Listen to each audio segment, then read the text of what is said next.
یہ نعرہ گونجتا تھا کہ حضرات آپ کے سامنے پاکستان کی شان آ رہی ہے، تو اب آپ کے سامنے تشریف فرما ہے کہ مشرق و مغرب کہاں کہاں اللہ نے آپ نے محبوب کی عزت کے ڈنکے بجائے ہیں کی زبان سے، اور اولیاء اللہ کی تعریفات سنوائی ہیں۔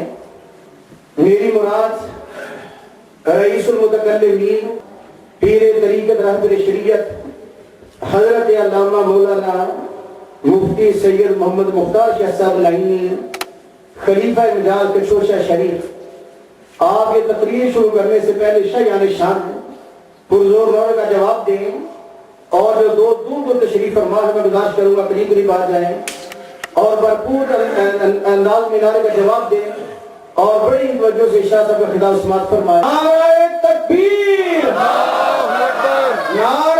رسالت، یا رسول اللہ، نعرہ رسالت، یا رسول اللہ، کے حق اہل سنت والجماعت زندہ باد۔ لا منازم له ولا مقابل له ولا مساوی له ولا جسیم جسم جسم جسم لا ولا قسم قسم قسم قسم لا ولا فريق فرق فرق لا ولا مثيل مثل مثل لا، ونشهد ان لا اله الا الله وان ربوبيته وملوكيته وملكه وملكه وملكه وشمسه وقمره وارضه وسمكه وسماءه وحده مهرا ومبرا ومنزا ومؤلى بالجلال، وحده من يشرك به في ذاته وعاداته وحياته وصفاته ونوانه وكلامه متفردا متفكرا متنبلا متنسرا، وعليه اللعنة والوبال، ونشهد ان سيدنا وسيد ساداتنا وسيد رفعاتنا وسيد جماعاتنا وسيد لطافاتنا ونورنا ونور ديننا ونور دنيانا ونور آخرنا ونور صدورنا ونور قبورنا وجميلنا واجملنا وشفيقنا واشفقنا وكريمنا واكرمنا ورفيقنا وارفقنا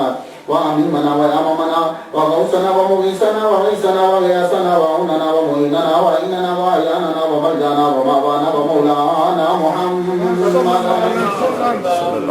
صلی علی محمد وعلى آل محمد، صلی علی حال محمد، صلی علی قال محمد، صلی علی منال محمد، صلی علی جمال محمد، صلی علی جلال محمد، صلی علی قبال محمد، صلی علی معال محمد، صلی علی نوال محمد، صلی علی نقل فضل وصل اسم محمد، صلی علی بیان قرآن فنقان عثمان بن عفان محمد، صلی علی جفون جفن عفان محمد، صلی علی محمد وعلى آل محمد کما صلیت علی ابراہیم وعلى آل ابراہیم انک حمید مجید۔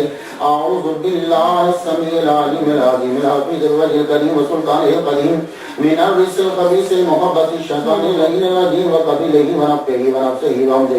بسم اللہ الرحمن الرحیم، فلا تطع الكافرين وجاهدهم به جهادا كبيرا۔ صدق الله مولانا العلي العظيم وبلغنا رسوله النبي الكريم ونحن على ذلك لمن الشاهدين والشاكرين والحمد لله رب العالمين۔ ان الله وملائكته يصلون على النبي يا ايها الذين امنوا صلوا عليه وسلموا تسليما۔ اللهم صل على سيدنا مولانا محمد المعدن الجود والكرم عليه وبارك وسلم۔ ایک مرتبہ پہلے سے بھی بلا نواز سے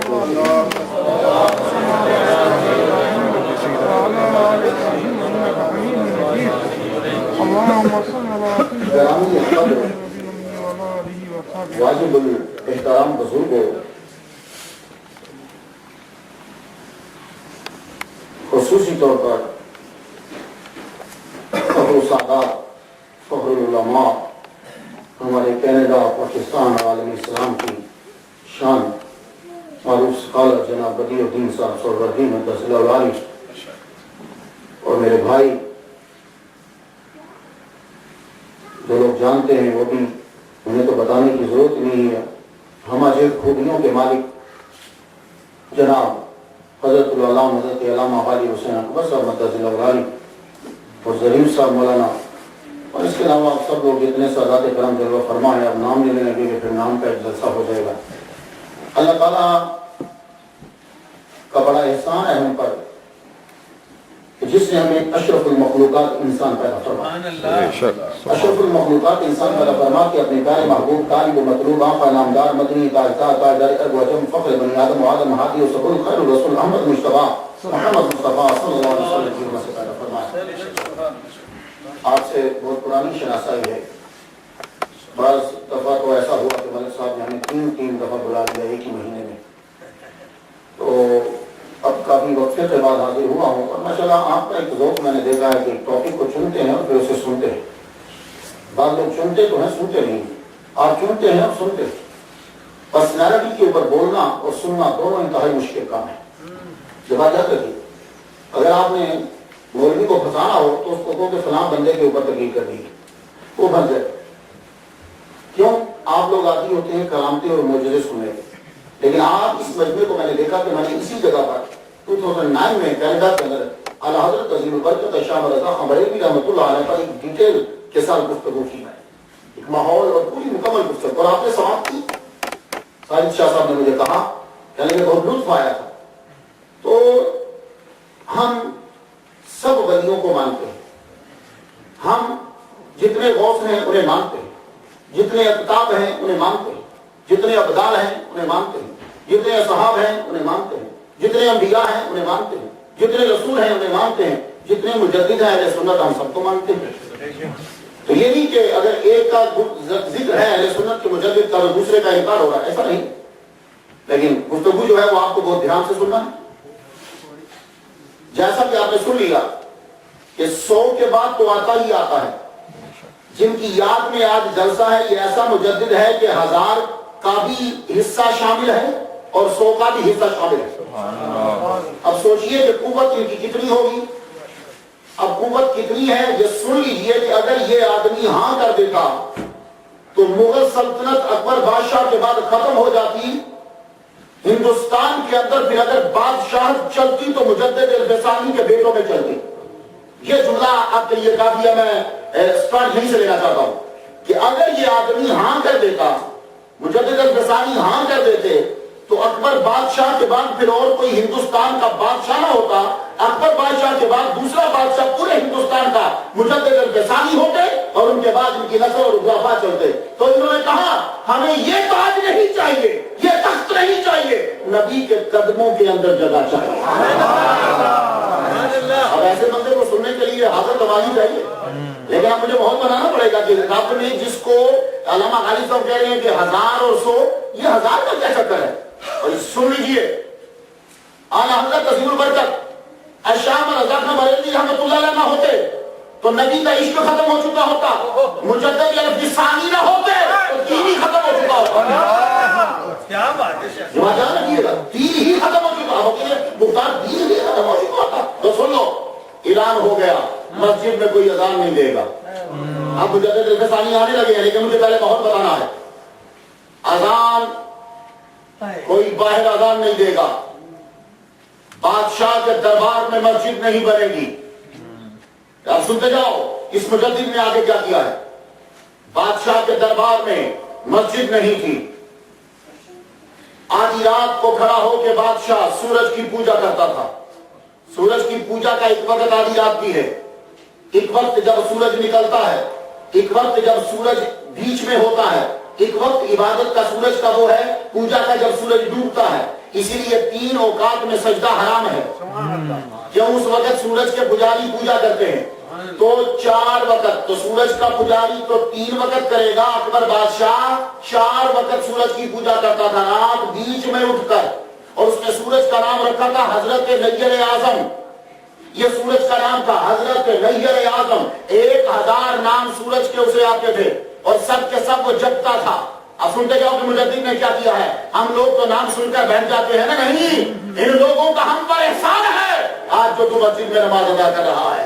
اور یہ تجھ پہ لازم ہے کہ ان کا دن منا اور ان کو خراج عقیدت پیش کر.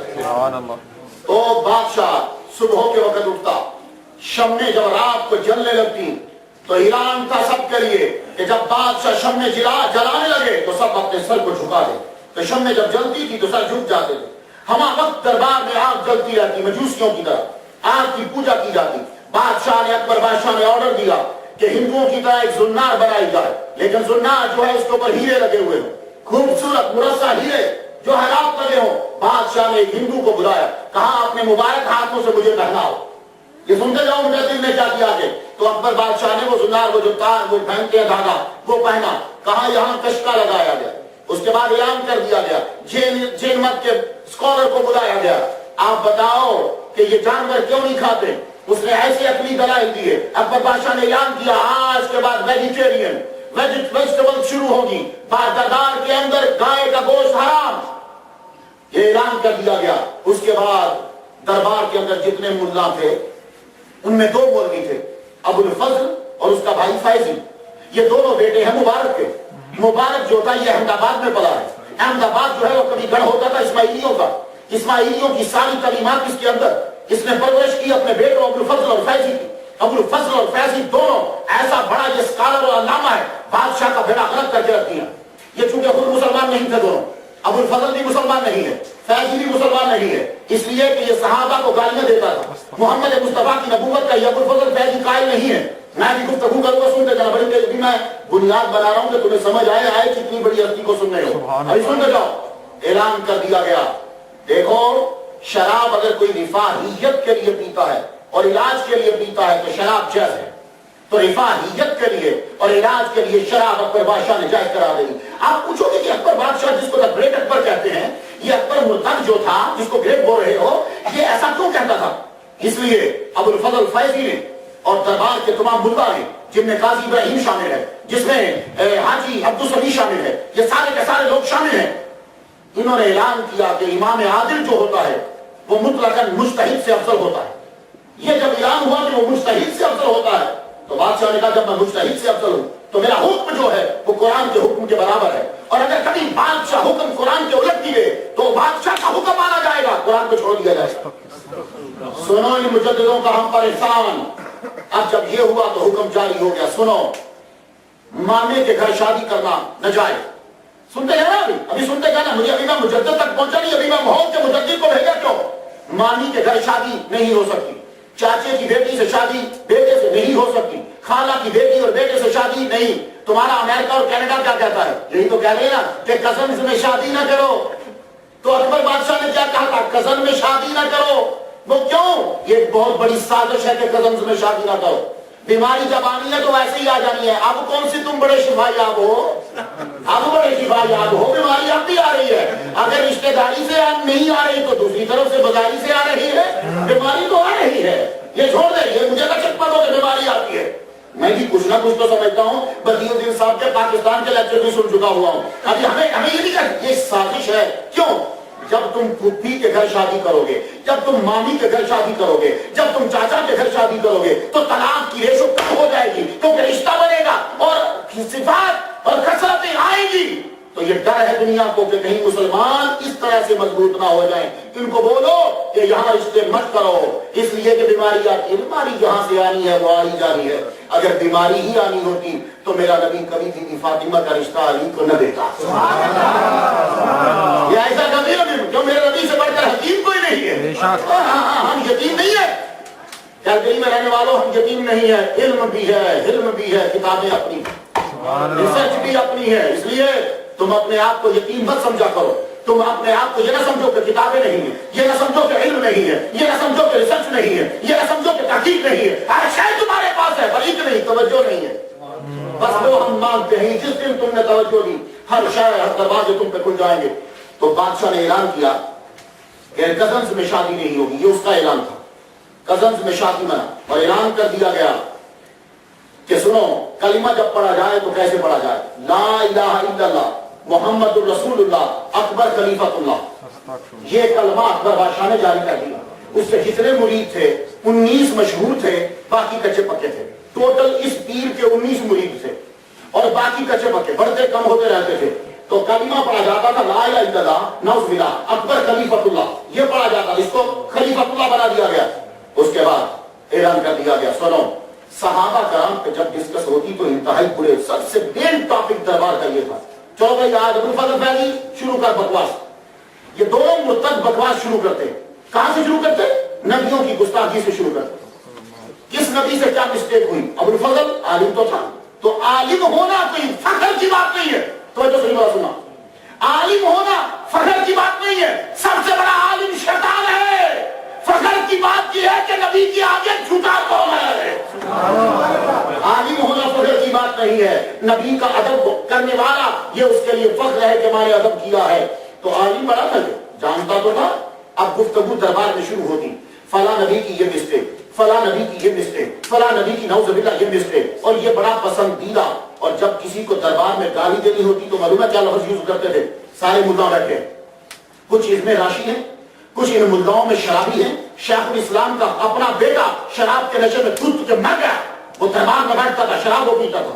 اب سنتے جائیے گا، تو سارے بیٹھے ہوتے تو اگر کسی کو گالی دینی ہوتی تو وہ کیا کہتے؟ او فقیر۔ اس کو فقیر کہہ کے اس کا مطلب ہوتا تھا گالی۔ تو فقیر کا لفظ بطور گالی اکبر بادشاہ کے دربار میں استعمال کیا جاتا تھا۔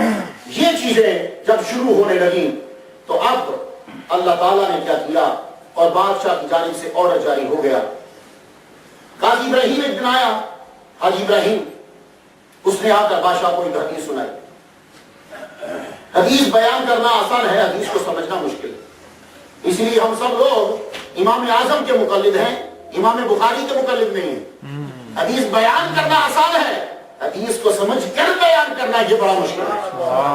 کیا رکھیے گا؟ حدیث تو تم بھی سارے محدث بیٹھے ہو، انٹرنیٹ پہ ساری حدیثیں ہیں تو بیان کرو محدث ہو، لیکن امام اعظم نہیں بن سکتے، کیونکہ حدیث کو پڑھ لینا آسان ہے، بیان کر دینا آسان ہے، اس سے مسئلے کو سمجھنا یہ خدا جب عطا کرتا ہے تبھی آ رہا ہے۔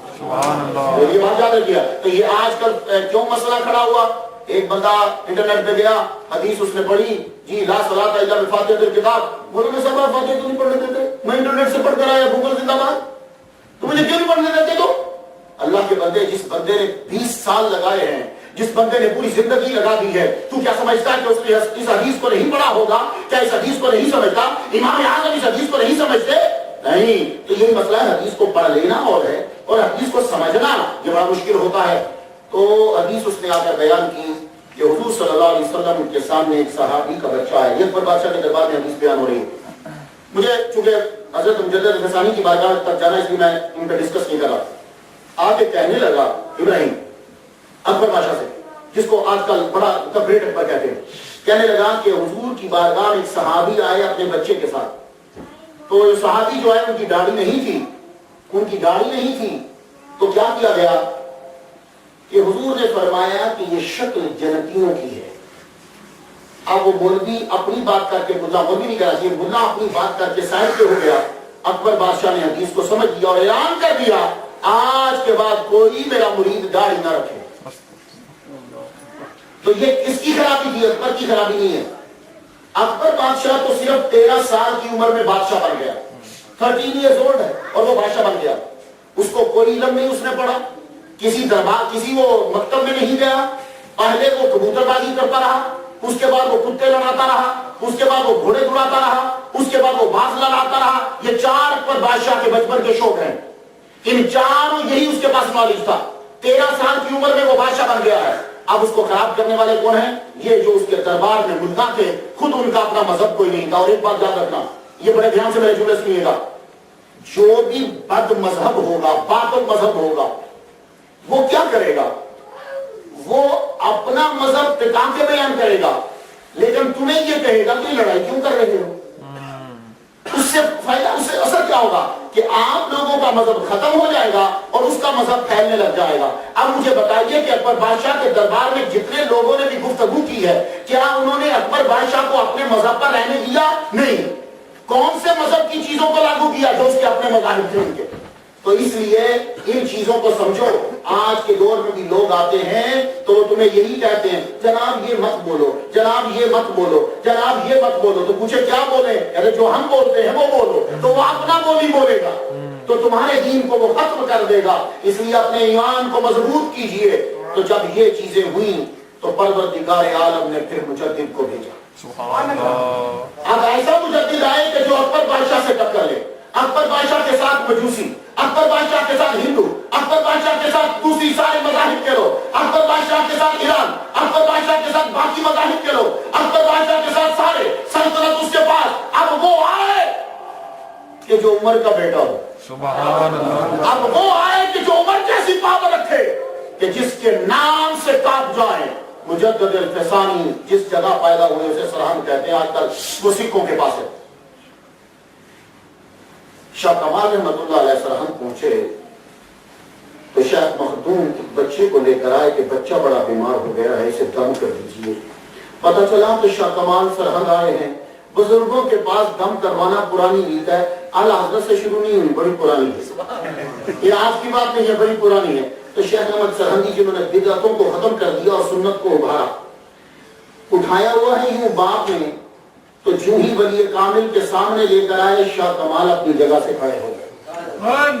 کہا حضور بچے کے احترام کے لیے کھڑے ہونے لگے، یہ بچہ نہیں ہے، یہ بڑا ہو کر آفتاب روحانیت ہے، بڑا ہو کے یہ چمکے گا اور اس کی روشنی چاند کے عالم میں پھیلے گا۔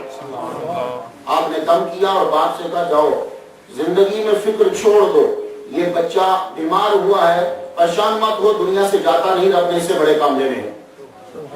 آپ بڑے ہوئے 7 سال کی عمر میں مجدد الفسانی رحمۃ اللہ علیہ نے قرآن مجید حفظ کر لی۔ خوش نصیب ہو تمہارے بچے غالب صاحب سے حفظ کر رہے ہیں، یہ بڑے لوگوں کی علامت ہوتی ہے۔ قرآن حفظ کیا 7 سال کی عمر میں، حفظ کرنے کے بعد حفظ کو محفوظ کرنا ہوتا ہے۔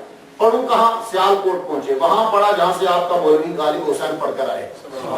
یہ بھی سیال کوٹ کے پڑھے ہیں اور مجدد الفسانی بھی سیال کوٹ میں تھا، پاکستانی ہوتا تھا لیکن سیال کوٹ ہوتا تھا۔ سیال کوٹ تشریف لائے، یہاں سارے علوم پڑھے، ہمارے ولی جاہل نہیں ہوتے، قرآن کے عالم ہوتے ہیں، حافظ ہوتے ہیں، حدیث کو جانتے ہوتے، انہیں نبی کی سنن کا علم ہوتا ہے۔ مجدد الفسانی نے سیال کوٹ میں مروجہ علوم پڑھنے کے بعد اب واپس چلے، پتہ چلا کہ دلی مرکز ہے، سارے مولوی دلی میں جمع ہوتے ہیں۔ مجدد الفسانی 17 سال کی عمر اور دلی بڑھا ہوا بڈھے ملاؤں سے، دین خراب ہو گیا۔ ملا خود اس کے سارے کے سارے ملا جتنے ہیں، وہ بادشاہ ہو، عوام ہو، وحدت الوجود کی انتہائی بگڑی ہوئی شکل صوفیوں میں نظر آئی۔ کوئی صوفی چند چھوڑ کر صوفی سے ہی نہیں، ہر ایک نے وحدت الوجود کو بگاڑ کے رکھ دیا۔ دلی پہنچے، 17 سال کی عمر ہو، تصور کرو کہ کیا حال ہوگا۔ دلی اس وقت مرکز ہے۔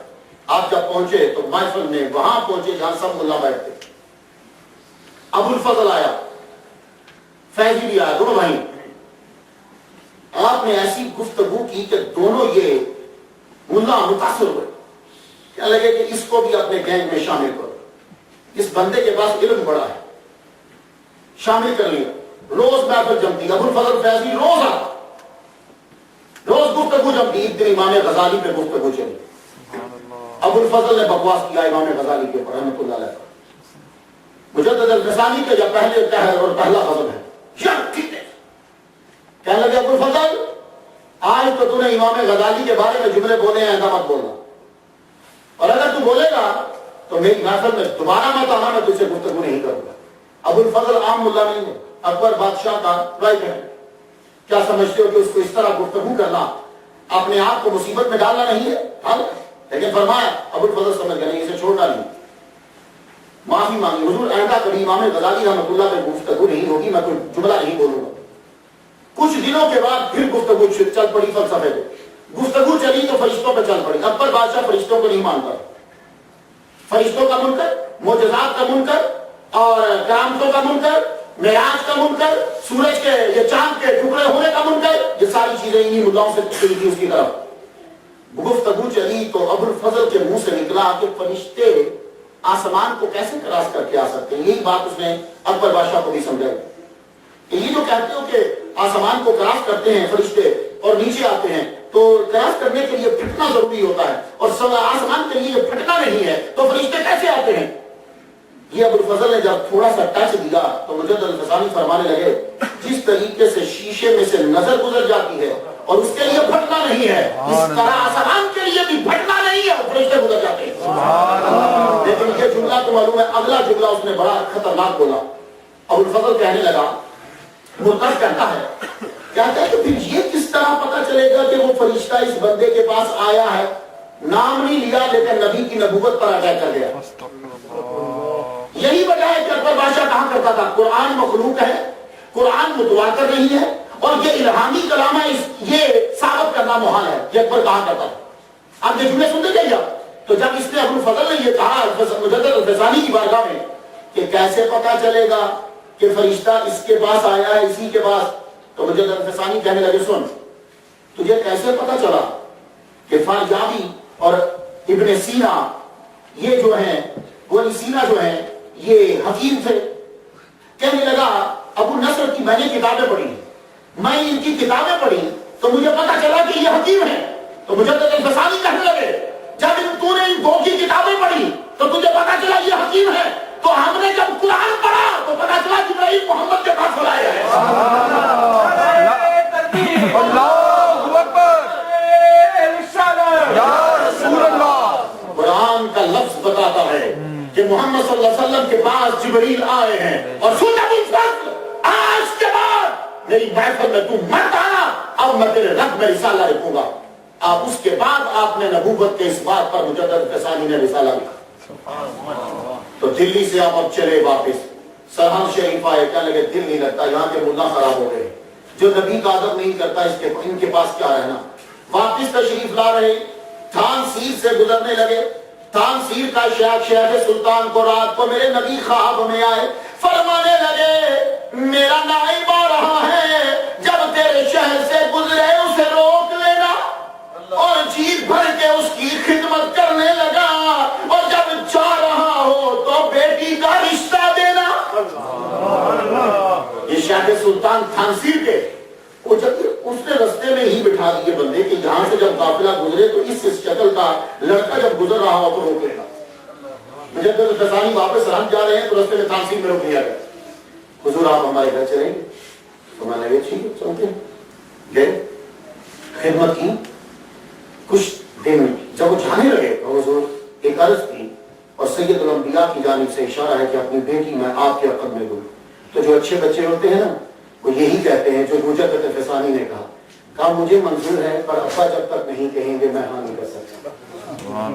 یہ اچھے بچوں کی نشانی ہوتی ہے، اس لیے میں کہا کرتا ہوں اپنے بچوں کو یہ سٹوری ضرور سنایا، گھر کے اندر ضرور سنڈریلا کی سٹوری نہ سنایا کرو، ہمیں نہیں ہوئی آج پتہ نہیں کہاں گئی ہے، ڈزنی لینڈ تک گئے ہیں، وہ بچہ پاگل ہو کے مر جاتا ہے، سٹیزن شپ ہو گیا پورا کہ سنڈریلا نہیں، یہ ملے گی بھی نہیں۔ اس کو مجدد الفسانی کا رستہ بتا، اسے اعلیٰ حضرت کا رستہ بتاؤ، اسے میرے نبی کا رستہ بتاؤ، صحابہ کے رستے بتاؤ، یہ مل بھی جائیں گے۔ نعرہ تکبیر، اللہ اکبر، نعرہ رسالت۔ ہم لوگ اپنے بچوں کو یہی یاد کرا رہے ہیں بس، اور ان کو یہ چیزیں ملی بھی نہیں۔ کاش کے نبی کے قدموں تک پہنچا دیتے، ہر شے انہیں مل جاتی۔ محمد مصطفیٰ صلی اللہ علیہ وآلہ وسلم کے حکم کے مطابق آپ کا نکاح شیخ سلطان کی بیٹی سے ہو گیا۔ اب شیخ سلطان نے اتنا جہیز دیا، آپ نے پرانی حویلی کو چھوڑا، نئی حویلی بنائی گئی، نئی حویلی کے اندر شیخ احمد سلامتی رہنے لگے۔ ایک دن پھر بخار ہو گیا، بیوی بیچاری نا امید ہو گئی، خدا کی بارگاہ میں رو رو کے عرض کرنے لگی یا اللہ انہیں بچا لے، روتے روتے آنکھ لگ گئی، آواز آئی فکر مت کرو ہم نے اس سے ہزاروں کام لینے ہیں، ابھی تو ایک بھی نہیں لیا، وہ فکر نہ کریے بچیں گے۔ آپ کو اللہ تعالیٰ نے شفا دی، اٹھے تو فرمانے لگے میرا من چاہتا ہے کہ میں حج کروں۔ اس دور میں حج پیدل ہوتا تو لوگ حج پیدل کرنے جاتے تھے، انڈیا سے تو پیدل حج ہو سکتا ہے، پاکستان سے بھی پیدل حج ہو سکتا ہے، کسی دن کینیڈا سے نہ نکل جانا۔ میں ایک دن داتا صاحب بیٹھا ہوا ہوں، میں نے کچھ ایک سال تقریر کی ہے، میں نے ایک بندے سے پوچھا تو کہاں سے آیا؟ کہنے لگا بنگلہ دیش سے۔ میں کہا بنگلہ دیش سے یہاں؟ کہتا یہاں نہیں، میں حج کرنے نکل گیا تھا بنگلہ دیش سے۔ میں کہا بنگلہ دیش سے حج کرنے؟ کہنے لگا بس ایک دربار پہ گیا ہوں، انہوں نے یوں مجھے مارا اور کہا جا حج منظور، تو میں پیدل چلا ہوں، تو میں واپس کہنے لگا ایران کے بارڈر پہ پہنچا، انہوں نے پکڑ کے اندر دے دیا۔ میں جب انہوں نے مارا تھا تو یہ بھی پوچھ لیتا کہ اندر کتنی مرتبہ جاؤں گا رستے میں، یہ بھی پوچھ لینا تھا۔ تو بھائی پیدل تب لوگ جایا کرتے تھے، بڑا لمبا لمبا راستہ ہوتا تھا، تو آپ پیدل چلنے لگے تو کہاں کہ دہلی سے ہوتے ہوئے چلتے ہیں، تو آپ کے دوست تھے وہاں رکے، دہلی میں رکے۔ دہلی میں جب رکے گفتگو چلی، میں جب غالب صاحب کے پاس آتا ہوں فلاں مسئلہ فلاں مسئلہ فلاں مسئلہ، میں بدی الدین صاحب کے پاس بیٹھا فلاں مسئلہ فلاں مسئلہ فلاں مسئلہ، نظام شاہ صاحب کے پاس بیٹھا فلاں مسئلہ فلاں مسئلہ فلاں مسئلہ، مولوی جب مولوی کے پاس بیٹھے فلاں مسئلہ یا فلاں آدمی، گفتگو جب چل پڑی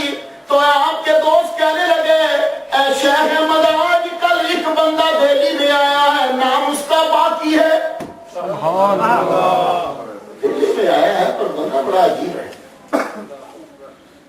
اچھا اب جب غالب صاحب کسی آدمی کی بات نام ایک دفعہ لیں گے, 2 دفعہ لیں گے, 3 دفعہ لیں گے تو اشتیاق پیدا ہوتا ہے. اس آدمی کو دیکھے 1 دفعہ 2 دفعہ 3 دفعہ تو اشتیاق پیدا ہوا کہ ان کی محفل میں جاؤں. تو یہ خواجہ باقی بلا ہیں, ان کا کام صرف ایک ہی تھا جوانی میں, جتنے مجذوب ملتے تھے ان کے پیچھے بھاگتے رہتے.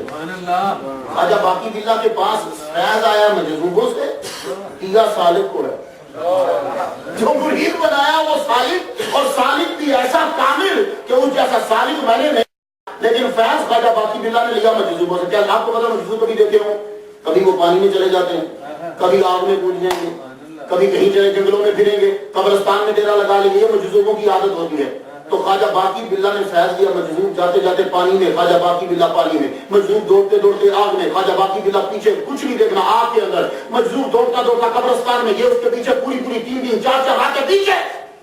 مجذوبوں سے فیض لے کر خواجہ باالحق والدین نقشبند کے دربار پہ پہنچے. فیض لے لیا تو یوں بیٹھے ہیں خواجہ باالدین نقشبند رحمۃ اللہ علیہ کے قبر پہ روزے پہ یوں قریب بیٹھے ہیں. تو آپ کی زیارت ہوئی, فرمانے لگے باقی پہنچ, ہندوستان چل, ہندوستان کی طرف پہنچ, اس لیے کہ خدا کا نائب اتم وہاں آنے والا ہے.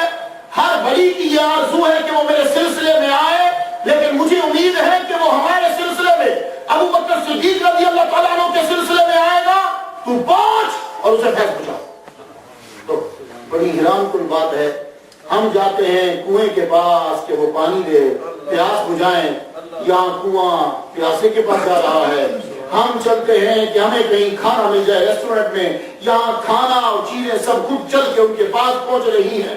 خواجہ باقی بلا وہاں سے چلتے چلتے چلتے چلتے دہلی پہنچے.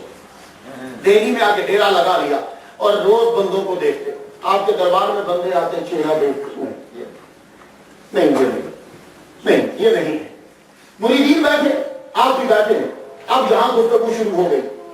آپ کے دوست نے بتایا خواجہ باقی بلا ہے, کیا گفتگو کرتے ہیں, لطف آ جاتا ہے. شیخ احمد سرندی کہنے لگے چلو میں بھی زیارت کروں. زیارت کرنے کے لیے جب وہاں پہنچے, ابھی شیخ احمد سرندی رحمۃ اللہ علیہ نے پاؤں پر خانقاہ میں ابھی پاؤں رکھا ہے. خواجہ باقی بلا کھڑے ہو گئے, فرمانے لگے آ گیا, آ گیا میں جس کا منتظر تھا. پاس بٹھایا, خود خدمت کی. پیر خود خدمت کر رہا ہے. خدمت کی تو پوچھتے ہیں کہاں جانے کا ارادہ ہے. شیخ احمد سرندی کہتے ہیں حضور حج کا دل کر رہا تھا کہ چلا جاؤں, لیکن فرمانے لگے کچھ دیر اور رک جاؤ, شاید یہی کام ہو جائے, شاید یہی کام ہو جائے, کچھ دیر اور رک جاؤ. اب کچھ لوگوں کی بات نہیں عجیب اثر ہوتا ہے, دل کرتا ہے مان لے, دل کرتا ہے مان لے. ٹھیک ہے, 1 دن گزرا, 2 دن, 3 دن, 4 دن باقی. آپ نے کہا, خواجہ باقی بلا رحمۃ اللہ علیہ نے کہا کہ 1 مہینہ رک جاؤ یا 7 دن. چلے کہ وہ 7 دن رکتا ہوں. انہوں نے 2 آپشن رکھے, مہینہ رک جاؤ یا 7 دن. وہ 7 دن رکتا ہوں. 3 دن تو گزر گئے, 4تھے دن اندر لے گئے. خواجہ باقی بلا رحمۃ اللہ اندر لے گئے, بند کر دیا دروازہ. دروازہ بند کر کے نظر جب ڈالی تو 7 دن پورے نہیں ہوئے. قطبیت, فردیت, قیومیت, تینت, اصالت, ثابتیت اور مجددیت کی سیٹ پر بیٹھا دیا. اور خود لکھتے ہیں مکتوب میں, پیر لکھ رہا ہے. کہنے لگا, پیر لکھتے ہیں, کہتے ہیں ایک آیا ہے شخص, شیخ احمد اس کا نام ہے, کثرت علم اور قوت عمل, کثرت علم اور قوت عمل کی وجہ سے مجھے لگتا ہے کہ ایک دن وہ سورج بن کر دنیا میں چل گیا. یہ پیر نے جملہ 7 دن میں پورا کر دیا. فرمانے لگے اب جاؤ واپس سرحد چلے جاؤ. اپنے مریدین اکثر ساتھ بھیج دیے, کہا آپ جائیے اور اس سے پہلے لاہور سے ہوتے جائیے گا. پیر سے ملے, ملنے کے بعد لاہور آنے لگے. لاہور میں تب طوطی بولتا تھا جمال قلوی کا. لاہور کے پاس سیالکوٹ, سیالکوٹ میں طوطی بولتا تھا عبدالحکیم سیالکوٹی رحمۃ اللہ علیہ کا, جہاں سے علامہ صاحب پڑے ہوئے.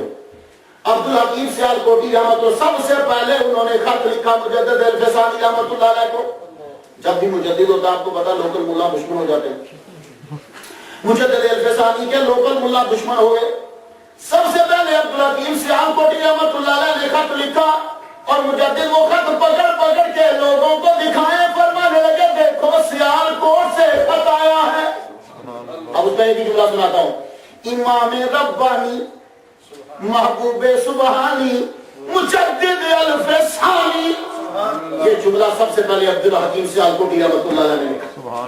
اور آپ دکھا رہے ہیں دیکھو امام ربانی محبوب سبحانی مجدد الفسانی, آپ یہ دکھا رہے ہیں عبدالحکیم سیال کوٹی رحمۃ اللہ علیہ. اللہ تعالیٰ نے ان کا من کھول دیا, خدا تعالیٰ نے ان کو بھی فیض عطا کیا. جمال طلوی, یہ بھی بہت بڑے اقدامات ہیں, یہ دونوں اس دور کے ٹاپ کے اقدامات ہیں کہ جن کے مدرسے چلتے تھے اس دور میں. اور جمال طلوی رحمۃ اللہ علیہ جو ہیں یہ تو ننگے پہنچ جایا کرتے تھے داتا صاحب کے دربار میں, ننگے پہنچ جاتے اور کچھ نہیں کھاتے تھے, مہینوں گزر جاتے. ایک مرتبہ کیا ہوا کہ داتا صاحب کے قریب, اب تو بڑی تبدیلی آئی, میں نے بھی تبدیلی دیکھی, آپ لوگ جائیں گے تو اب تو بالکل, میں نے تو ان کی پرانی مسجد, وہ پرانا روزہ, تقریباً یہ ساری چیزیں دیکھی ہوئی ہیں. تو وہاں ایک شہتوت کا درخت تھا تھوڑا سا دور, تو اس شہتوت کے درخت کو پکڑ کے کھڑے ہوئے نہیں ہوں, ہاتھ لگاتے تو شہتوت تب نہیں تھا, شہتوت تب نہیں تھے, موسم ہی نہیں تھا. یہ جماعت مرید ہیں خواجہ صاحب کے, شیخ احمد سلمی رحمۃ اللہ علیہ کے, یوں کھڑے ہوئے ہیں تو بھوک شدت لگی ہوئی تو سب سے پکڑے. دل کیا کہ چلو شہتوتی ہوتے تو کھا لیتا, آج بھوک پڑی ہے. ایک بابا جی دم سے نمودار ہوئے اور انہوں نے یوں شہتوت پکڑا ہے. تو آپ دیکھنے لگے کہ شہتوت تو اوپر ہے نہیں, شہتوت دیے تو کہا یہ کھا لو. تو شہتوت لے کے کھانے لگے. روزہ افطاری کا وقت تھا, تو روزہ افطار کیا تو مڑ کے دیکھنے لگے تو کہتے ہیں کہ ہو سکتا ہے کہ یہ بابا جی داتا صاحب ہی ہو. مڑ کے جب دیکھا تو کب وہ جلوہ فرماتے اور مسکرا رہے تھے. کہنے لگے روز تو ہمارے پاس آتا تھا, ہم نے کہا چلا جا ہم تیرے پاس لے جاتے. یہ ہے جمال طلوی. جب مجدد الفسانی لاہور تشریف لائے, آپ ہاتھ جوڑ کے کھڑے ہوئے, آپ نے ان کی ارادت میں شامل ہوئے, مرید بنے, فیض لیا. بنگال میں فیض آپ کا پہنچا, شیخ حمید آپ کے مرید بنے. پہلے سخت مخالف تھے, لیکن جب آپ کی گفتگو سنی تو مجدد الفسانی رحمۃ اللہ کے مرید ہو گئے. اور جب جانے لگے تو کہنے لگے میں بنگال جا رہا ہوں, اے مجدد مجھے اپنے نالین دے دو. مجدد الفسانی کے دونوں نالین, آپ کے دونوں نال, یہ دونوں نالین جب لیے, لے کے شیخ حمید الدین نے سر پہ, حمید رحمت اللہ علیہ نے سر پہ رکھ لیے. اتنا بڑا مفتی و محدث و مفکر و علامہ بنگال میں جس کا ٹوٹی بولتا ہے, لوگ جس کے مرید مدرسے میں پڑھنے آتے ہیں, مجدد الفسانی کے نالین اپنے سر پہ رکھ کے بنگال کی جانب چل پڑے. بنگال پہنچے اور آج یہ بنگلہ دیش کا آدمی ہے. کئی عرصہ تک آپ نے وہ نالین لے جا کر ایک چبوترے کے پاس آپ نے دروازے کے قریب وہ نالین گھن لٹکا دیے. جو آدمی بھی بنگلہ دیشی آتا آپ کا مرید کہ مجھے بیماری ہے, کہتے ادھر آؤ, پانی کا پیالہ لیتے. مجدد الفسانی رحمۃ اللہ کے پاؤں کی جو نوک تھی, اس کی نالین کی نوک, نال کی, جوتا مبارک کی, وہ اس میں تھوڑی سی ملاتے جاتے, جا پی, جتنی بھی بیماری ہوگی آپ دور فرما دے گا. جو بڑے عرصے تک تو ابھی تو مجھے معلوم نہیں کہتے, جا بھی یہ سلسلہ جاری ہے. تو بدخشاں میں, خراسان کے اندر, کوڑا کے اندر, ہر جگہ آپ کے مریدین پھیلنے لگے. جب ہم لاہور سے واپس جانے لگے تو رستے میں خبر آئی کہ خواجہ باقی باللہ دنیا سے کوچ فرما گئے. خواجہ باقی باللہ وصیت فرما گئے, کہنے لگے سنو میرے مریدوں, تم سب کے سب مجدد کے سامنے کھڑے ہو جانا ہاتھ باندھ کر, اور یہ یاد رکھو کہ انہی سے آگے فیض چلے گا, اور یہ میری وصیت ہے کہ تم سب نے انہی کی ارادت. لیکن آپ کو پتا ہے کہ رش یا حسد جو بھی تحریک یہ تو ہوتا ہی ہے. کچھ مریدوں نے انکار کر دیا خواجہ باقی باللہ کے جانے کے بعد کہ ہم اس کی ارادت میں نہیں آئیں گے, مجدد کو ہم تسلیم نہیں کرتے. ان میں شیخ تاج بھی شامل تھے, بہت بڑے علامہ تھے, وہ بھی نہ مانے. آپ جب گئے تو کچھ مرید تو آپ کے سامنے آ گئے اور کچھ مریدوں نے آنے سے انکار کر دیا. آپ وہاں فاتحہ پڑھی رہے. اس کے بعد سرہنگ آپ واپس تشریف لائے. سرہنگ واپس تشریف, 1 سال کے بعد جب دوبارہ مجدد الفسانی رحمۃ اللہ علیہ گئے تو دوبارہ جب آپ گئے ہیں تو پھر سب کے سب مریدوں کو خواب کے اندر حضور صلی اللہ علیہ وسلم نے کی سرزنش کی, شیخ تاج سمیت. اب جب اس کی محفل ہو رہی ہے, یہ بھی اس کرتے تھے خواجہ باقی باللہ, اس کی جب محفل ہے تو سارے مولویوں نے اپنی پگڑیاں اتاری, اپنے تب ملا پگڑیاں پہنتے تھے, مولوی سب پہنتے تھے, تو پگڑیاں اتار کے گلے میں یوں پٹکا بنا کے مجدد الفسانی کے سامنے دلی کے سارے علماء معافی کے لیے حاضر ہوئے. حضور نے معاف فرمائے اور اپنی ارادت میں شامل کرے. اکبر بادشاہ کے دربار کے اندر بدتمیزیاں چل رہی تھی. آپ کے مریدین جب تعداد بڑی تو اس کے اندر صدر جہاں، مرتضی خان، خان اعظم، یہ سب سے بڑے لوگ تھے گورنمنٹ کے جو ٹاپ کے تھے. خان اعظم اور اکبر بادشاہ نے ایک ماہ کا دن کیا تھا. تو خان اعظم کی بات جو ہے وہ ٹالتا نہیں، اس لیے خان اعظم اکبر بادشاہ کو ڈانٹ بھی دیتا، بات مذاق بھی کر دیتا. اکبر بادشاہ نے جب یہ ساری اصطلاحات نافذ کر دی، اصطلاحات نافذ کی، تو خان اعظم نے سب سے پہلے روکا اور مجدد الفسانی رحمۃ اللہ علیہ نے خط لکھا. فرمان لگے اکبر بادشاہ کو روکو ان چیزوں سے، اسے باز کرو، اسے کہو کہ یہ اصطلاحات ختم کرو اور یہ بدعات ساری ختم کرو. محمد مصطفیٰ صلی اللہ علیہ وسلم کی سنن پر عمل ہونا چاہیے، میرے نبی نے جو فرمایا اس پہ عمل ہو. اکبر بادشاہ ڈر گیا. وجہ یہ ہے کہ جب یہ مجدد الفسانی جس دن پیدا ہوئے تھے اس دن اس نے خواب دیکھا تھا کہ شمال کی طرف، دلی سے شمال کی طرف سے ہوا چلی ہے. اس ہوا نے تخت سمیت بادشاہ کو، اکبر بادشاہ کو اڑا کے پھینک دیا. 7 دن تک اکبر بادشاہ کی زبان نہیں ہلی، زبان سے کچھ لفظ، اتنی حیبت کہ زبان سے کچھ بولا ہی نہیں جاتا.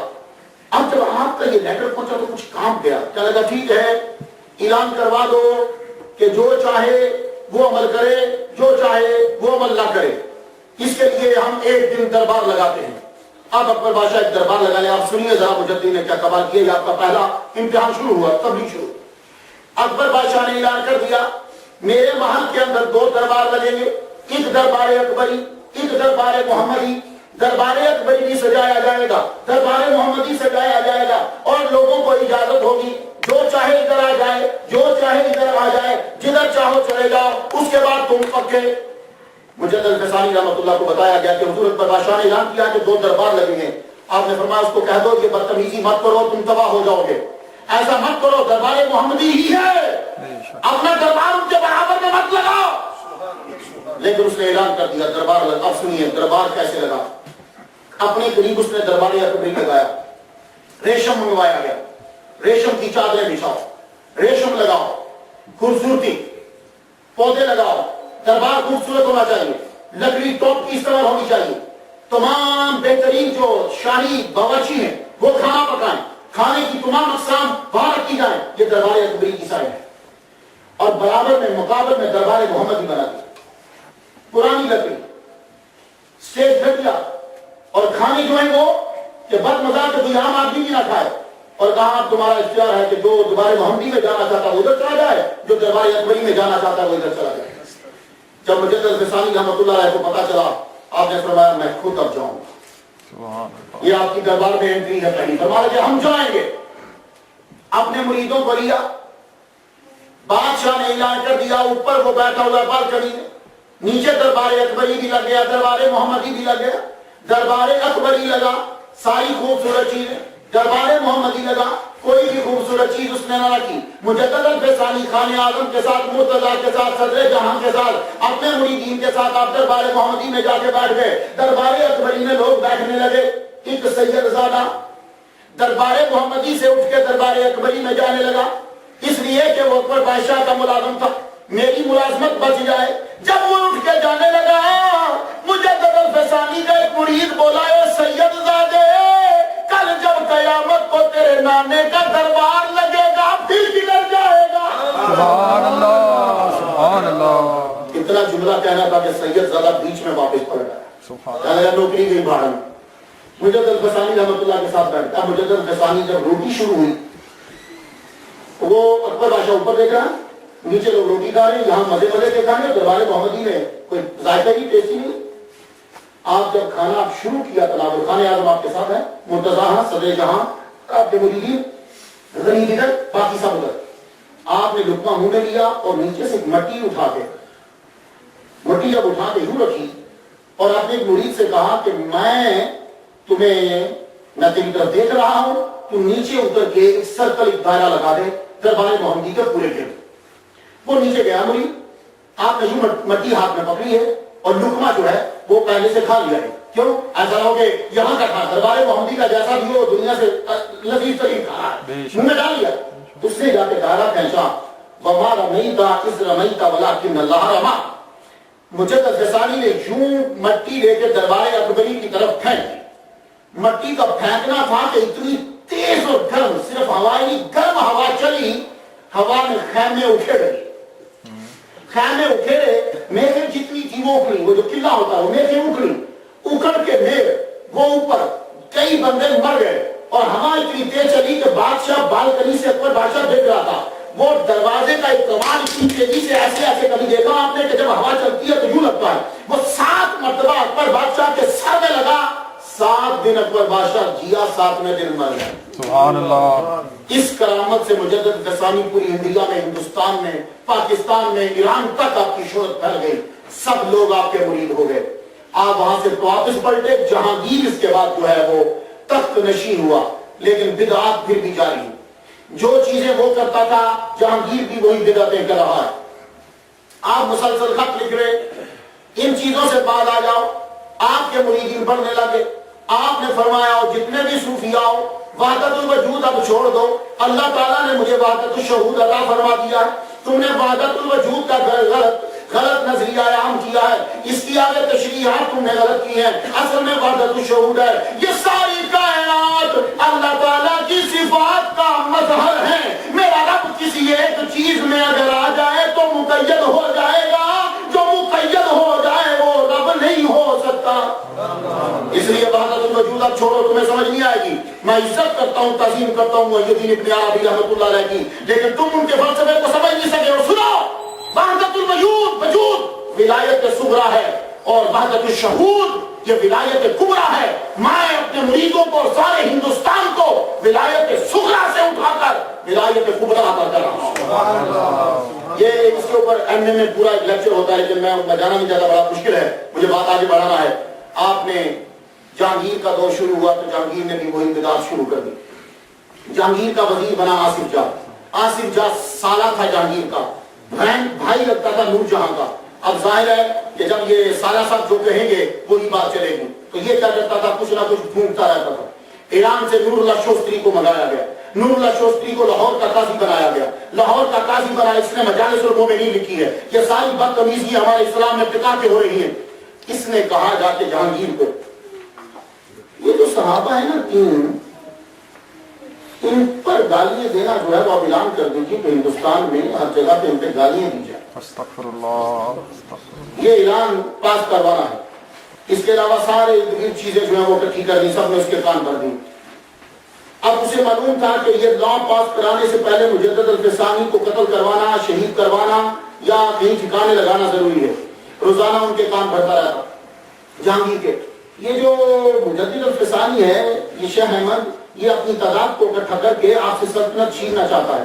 اس لیے آپ فوراً سے کچھ کیجئے, 1 دن 2 دن 3 دن 4 دن. اب بادشاہ کتنی مرتبہ ایک بات کو سنے گا. ایک دن اس نے کہا اچھا چلو تم یوں کرو کہ بلاؤ ان کو دربار میں, دیکھتے ہیں کہ یہ کون ہے. شیخ احمد سرہندی رحمۃ اللہ علیہ کو وہاں سے الہام ہو گیا. حکم آیا کہ دیکھو دین اس وقت تک نہیں بچے گا جب تک کہ تم اپنی ذات پر, اپنے جسم پر مشکل برداشت نہیں کرو گے. تمہیں مشکل برداشت کرنا ہے اپنی ذات کے اوپر, تب یہ دین جو ہے وہ پھیلے گا, اس کی حفاظت ہوگی. آپ نے اپنے سارے مریدوں کو شیخ احمد سرہندی رحمۃ اللہ نے اکٹھا کیا. کہنے لگے سنو مجھے آڈر آ گیا ہے, اب لگتا ہے 1 سال یا 2 سال مجھے تکلیف اپنے جسم پر برداشت کرنا ہے, اور تم لوگوں نے صبر کا دامن نہیں چھوڑنا, اور یہ تکلیف اللہ تعالیٰ کی طرف سے ہے اور مجھے برداشت کرنی ہے. اتنے میں یہ بھی بات آپ مریدوں کو بتا رہے ہیں کہ جہانگیر کی طرف سے آڈر آ گیا کہ دربار میں بادشاہ نے آپ کو بلایا. مجدد الفسانی رحمۃ اللہ کے 1600 خلافات, 1600 1006 بعد نے کہا 1600, یہ تو صرف خلافات ہے, وہی نہیں بتا رہا میں آپ کو. 1006 آپ کے خلافا ہیں.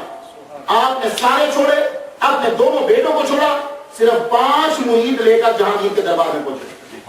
جہانگیر کے دربار میں جب آپ پہنچتے ہیں تو وہاں یہ ضروری تھا کہ جو ہی دربار میں داخل ہو وہ فوراً سے پہلے سجدہ کرے. حضرت مجدد الفسانی رحمۃ اللہ داخل ہوئے تو آپ نے نہ تو سلام کیا نہ ہی سر کو جھکایا, بلکہ سر نارمل یوں ہوتا ہے. مجدد الفسانی یوں کر کے داخل ہوئے, یوں اوپر دیکھ رہے اور سلام نہیں کیا. سامنے شامل ہوتے جہانگیر بادشاہ کہتا ہے آپ نے ہمیں سلام نہیں کیا. آپ نے فرمایا مجھے پتا تھا کہ تو تکبر کی وجہ سے جواب نہیں دے گا, اس لیے نہیں کیا. اور سر نہیں جھکایا, فرمایا ہمارا سر صرف رب کے آگے جھکتا ہے. سبحان اللہ. آصف جہاں نور جہاں کا بھائی قریبی کھڑا تھا, سارا بادشاہ کان دیکھا میں آپ کو کہتا تھا یہ آپ کا ادب نہیں کرتا, اب آپ کی پورے دربار میں بے عزتی ہوگی, سر جھکوائیے. تو جہانگیر بولا تو سر تھوڑا سا یوں کر دیجیے. فرمانے لگے بھلے سے یوں کرنے سے کچھ نہیں ہوتا, پر تیرے دربار میں نہیں کروں گا. میں تیرے دربار میں یوں تبدیلی کروں گا؟ آپ حیران ہو جائیں گے کہ تاریخ لکھتی ہے اور یہ ہندو نے اس بات کو نقل کیا ہے، کہتا میں دربار میں بیٹھا ہوں اور یہ ہندو جو ہے یہ قلعہ گوالیار جانے سے پہلے جس قید خانے میں تھے وہاں کا یہ رکھوالا تھا، اس کی حفاظت پر دربار میں بیٹھا ہے۔ 10 آدمی آصف جاں کے کہنے پر جہانگیر نے بھیجے کہ پکڑ کر دبا کے اس کا سر جو ہے وہ نیچے کر دو، یہ بادشاہ کے دربار میں سر نیچے نہیں کرتا۔ آپ کی گردن پتلی تھی، کوئی موٹی گردن نہیں تھی۔ مجھے حسانی رحمۃ اللہ علیہ سبحان اللہ، کیا آپ کا داڑھی مبارک، یہ تو ہو نہیں سکتا کہ سنت کے داڑھی کو۔ مجدد جو ہے وہ حکومت کو لتاڑتا ہے اور سنت کو سنوارتا ہے، یہ مجدد کی علامت ہے۔ وہ حکومت کو لتاڑے گا، مذہب کو نکھارے گا۔ امامہ شریفہ پہنتے تھے یوں، یہ بیچ میں لٹکاتے تھے، یہ بھی دیکھا نا، یوں دونوں بیچ میں لٹکانا، شلوار آپ اوپر رکھتے تھے، سنت بڑا کھلا کرتا شریف جو ہے وہ آپ پہنتے تھے۔ اور میں نے ایک جگہ پڑھا ہے کہ آپ مسواک موبائل یہاں لٹکا کے رکھتے تھے، مسواک یہاں لٹکا کے رکھتے تھے، اور سنت کے پابند کوئی سنت آپ نہیں چھوڑتے تھے۔ اللہ اکبر جل شانہ، ولی ہوتا ہی وہ ہے جو سنت کا پابند ہوتا ہے۔ ولی بانی یہ علامہ غالب صاحب بلا کہتے ہیں، ولی صاحب ہمارے جو صوفیاء کرام ہوتے ہیں وہ عالم ہوتے ہیں، قرآن اور حدیث کے وہ پابند ہوتے ہیں۔ وہ ایسا نہیں ہوتا کہ وہ قرآن اور حدیث کو الٹ کریں گے، چرس پی کے آپ کو تبلیغ کریں گے، ایسا نہیں ہوتا۔ ہمارے وہ ولی ہے ہی نہیں ہے۔ حضرت شبلی رحمۃ اللہ علیہ، نام بہت لوگوں نے سنا ہے، حضرت شبلی رحمۃ اللہ علیہ جو ہے کہ بڑے ٹاپ کے تھے۔ حضرت ابو بکر شبلی نے بولا جاتا ہے، نام ان کا تو جعفر بن یونس ہے، نام ان کا جعفر بن یونس ہے۔ بہت بڑے حاکم ہیں، ان کے ابا، ان کے چاچا، یہ خود بہت بڑے ٹاپ کے امیر ولی اللہ ہیں، یہ جو قریب برابا ہیں، یہ نہامت کے حاکم تھے حضرت شبلی رحمۃ اللہ علیہ، نام ان کا جعفر بن یونس ہے۔ شبلی کہتے ہیں شیر کا بچہ۔ تو شبلی جو ہے جنید بغدادی رحمۃ اللہ علیہ کے پاس آئے۔ آپ کو پتا ہے کہ پیر کو پتا ہوتا ہے اس مرید کی، اور استاد کو بھی پتا ہوتا ہے شاگرد کی تربیت کیسے کرنی ہے۔ حضرت شبلی اتنے بڑے حاکم ہونے کے باوجود، خیر نساج رحمۃ اللہ علیہ کے سفارش کے باوجود، سری سکتی سیگنی تعلقات خیر نساج ان کے مرید پیر بھائی نے بھیجا ہے، لیکن پھر بھی دھیان نہیں چھوڑ دی۔ ایک پورا مہینہ گزر گیا، 1 مہینے کے بعد حضرت شبلی رحمۃ اللہ علیہ جانے لگے۔ ابھی نیا داخل ہوئے تھے تصوف میں، نئی حکومت چھوڑی تھی، دفعہ برابر ایسی حکومت میں مجھے روکنی نہیں کرنی۔ ابھی وہ چیز تھی بیچ میں کہ میں نہامت کا حاکم رہا ہوں۔ یہ حضرت جنید بغدادی پوچھتے ہیں، حامد کہاں جا رہے ہو؟ پتا تو کہ کون ہے میرے خاندان، کہاں جا رہے ہو؟ پورا مہینہ حضور گزر گیا، کوئی کرامت ہی نظر نہیں آئی۔ یہ حضرت شبلی کہہ رہے ہیں کوئی کرامت ہی نظر نہیں آئی۔ فرمانے لگے اس پورے مہینے میں ہمیں تم نے کوئی ایسا کام دیکھا کہ نبی نے کیا ہو اور ہم نے نہ کیا ہو؟ اتنی بات کر کے نکال دیا، شبلی کو دربار سے نکال دیا۔ اب یہاں ادا دیکھنا جملہ پورا ہو گیا جو سنا دے، ادا سنانی۔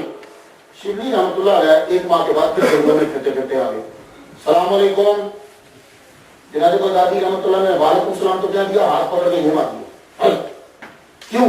یہ تربیت ہے، یہ سمجھ نہیں آئے گی، یہ پیر ہی سمجھے گا کہ یہ وہ ایسا کیوں کرے، وہ پھر چلے گئے واپس۔ حضرت شبلی مہینے کے بعد پھر آ گئے، السلام علیکم۔